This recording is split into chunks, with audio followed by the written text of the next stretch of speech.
Hey, what's going on, guys? I'm Brian, and today we are gonna take a look at this guy right here. This is the Cooler Master Hyper 212 Black Edition. And hold on, don't leave just yet. I know this is like one of the most recommended CPU coolers on planet Earth, and the 212 series has been a budget go-to since, gosh, I don't even know when. It's been forever that they've been, just recommending to go here if you wanted a budget aftermarket cooler.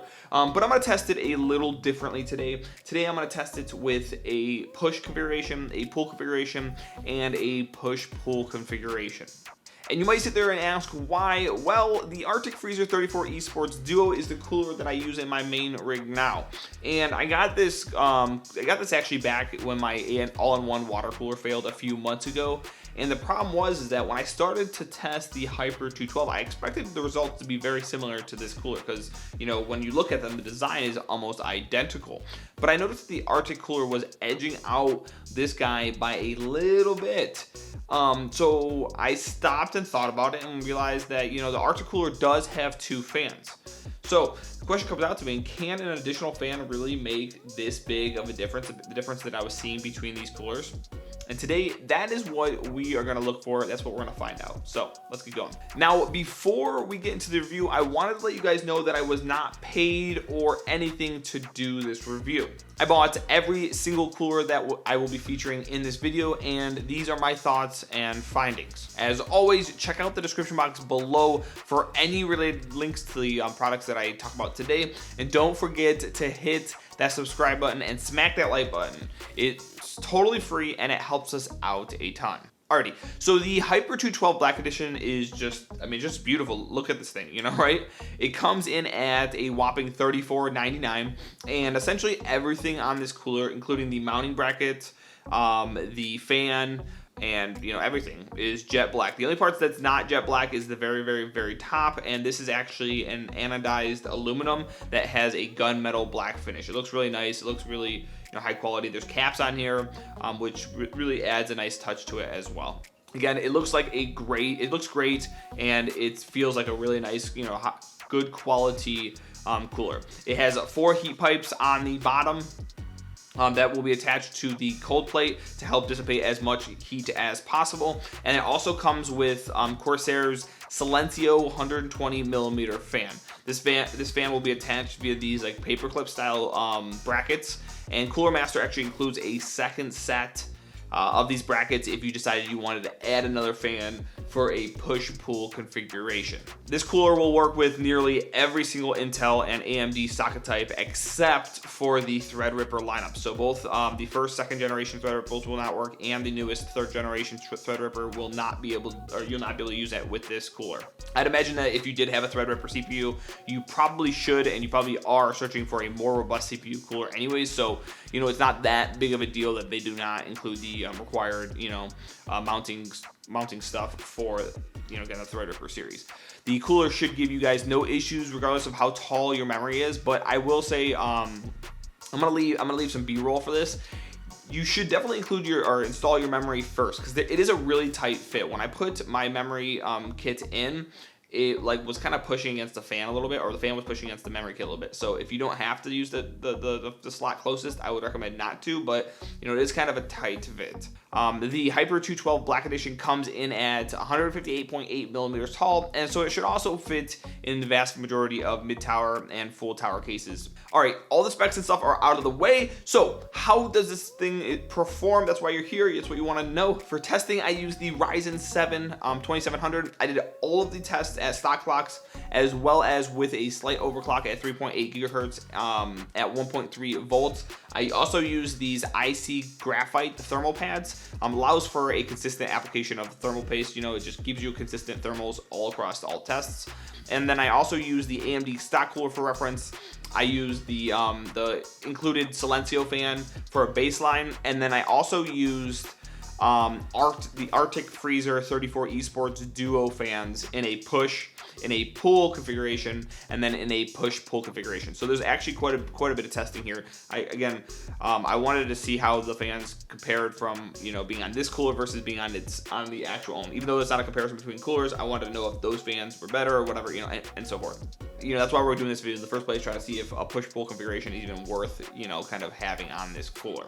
So my test bench includes one stick of 16 gigs, 3000 megahertz memory, the MSI B450 Tomahawk Max, and a GTX 960. For each test, I ran Prime 95 small FFTs for 15 minutes and then recorded the maximum temperature that was found using HW monitor. Lastly, the majority of the tests were also all done on my open air test bench. Okay, I did do a few tests in my Vantex Evolve ATX for comparison, and this case is like really not friendly when it comes to airflow. So this really is going to give you like a super worst case scenario.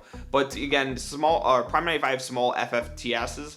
That test is like absolute worst case scenario. So even if you are, you know, trying to look at your case and stuff like that, you shouldn't see those temperatures even in an enclosure, even if you don't have great airflow like this one. Okay, let's move on to the numbers. There is a little bit of information here, and there'll be more information that are on the charts than what I talk about.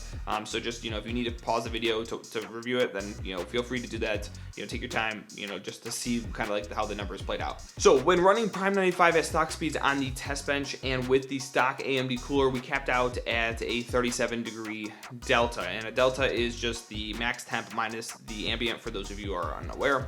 I then threw on the Cooler Master Hyper 212 Black Edition along with its Silencio fan, so the stock fan that came with this actual one, and we saw about a drop of 5 degrees from that temperature that was on the AMD stock fan. And then we moved over to like the actual Arctic fans, and in the push configuration we saw a total drop of 8 degrees Celsius from AMD stock cooler. In the pull configuration we saw a drop of 7 degrees Celsius from the AMD stock cooler, and then when you put it all together and it was in a push-pull configuration, we saw a drop of 11 degrees, which is crazy because that's 6 degrees cooler than just a single Silencio fan that was, you know, kind of like the stock fan. So when we moved over to overclocking the 2700, the story remained more or less the same. Couple key notes: AMD stock cooler could not make it more than a minute at 3.8 gigahertz and 1.3 volts. I saw it shoot over 90 and I was like, ugh, so I stopped the test, didn't want to deal with it.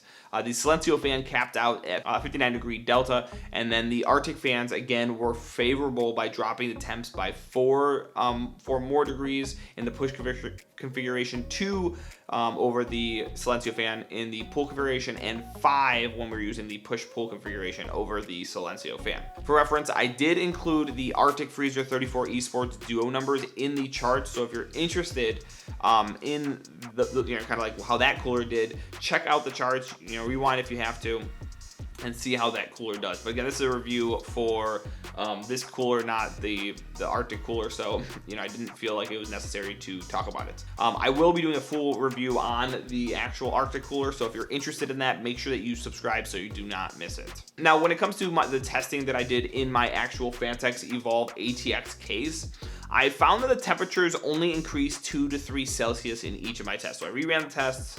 They only went about 2 to 3 Celsius higher, which is pretty cool since this is a pretty crappy, you know, airflow case. And that's, you know, that you know, kind of shows you how the test bench really does kind of represent what you should expect.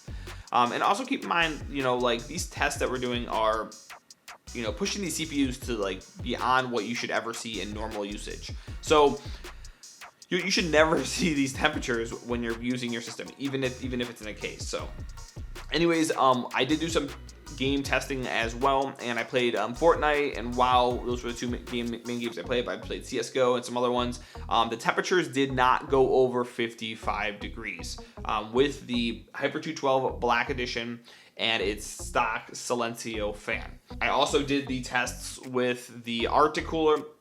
Those ones wouldn't go over 55 either. So really, even though, you know, they in like extreme situations they do bring temperatures down more than the actual Hyper 212, in gaming I didn't see much of a difference. All right, so for measuring the noise, I didn't have any way, or I don't have any way to actually record noise levels, but I did take a few clips of each cooler and their fans on idle as well as under load, so you guys kind of can hear. So here's that now.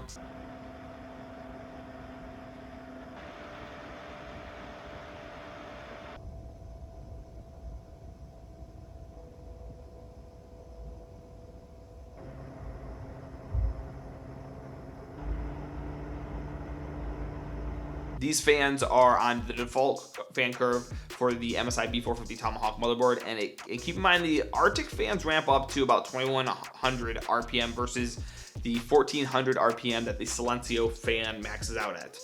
As you can probably hear in the video or in the video clips, the Arctic fans are much louder than the Silencio fan. But when you spin faster, this is definitely to be expected. So. I did end up testing the Arctic fans at a more restrictive fan curve, and they were barely audible inside my system, like absolutely barely audible. I couldn't hear them at all. But when I did restrict it and I put a more restrictive cooling temperature or cooling curve on it, the temperatures did go up about 4 degrees Celsius when playing those games. I think I got like 58 or 59 degrees max when playing games, which is kind of a big, I mean, you'll have to determine whether or not you prefer your fans to be quiet or if you just prefer your system to be cooler. So if you're using those fans, honestly, I personally love Cooler Master's Silencio fan itself. It's awesome. It's super quiet. It looks good. I don't think I could hear this at all when it was in my case, regardless of whether it was under load or not. It was just my GPU definitely drowned it out when my GPU was roaring up. So that kind of leads us to us. Should you guys buy this? Should you buy the Hyper 212 Black Edition? And well, the $30 to $40 price range for a CPU cooler is actually quite crowded right now. And if you had asked me that question, say 5 years ago about the Hyper 212 Evo, I probably would have said, for a budget CPU cooler, yeah, get it. It's awesome. It's a no-brainer. But the environment is much more crowded now, and so it's not as easy of a yes or no answer for that. So here are my final thoughts, so you guys can take these thoughts, go out and make your decision. I love the design of the cooler, and it's super easy to install, like super easy. The fan clips work great 95% of the time. If you bend them, they kind of a pain in the butt to fix them, but whatever. And then the system will also keep your CPU a lot cooler than what the AMD stock cooler will give you. It doesn't add much noise to your system at all, and for someone like me, that's super important because I don't like to wear headphones when I'm using my computer. I just don't like to do it. So it's important to me that my system is pretty quiet. If you won't be overclocking, or you'll be doing light overclocking, so less than I did today, and you do not mind a slightly higher temps on your CPU and in your system, then I think this is a great choice. I think this is a really good choice.